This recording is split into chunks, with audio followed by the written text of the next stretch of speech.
I wanted to share with you today an effective, easy way to build the retaining wall.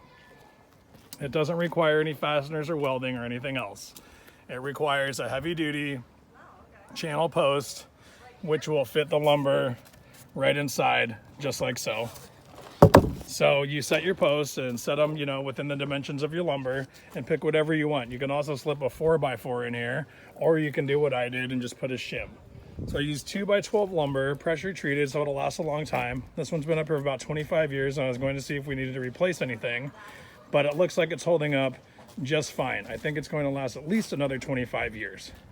So I'll show you how to slip these in. You put your first board down in there in the bottom and you pick your grade, and then you just simply stack these up.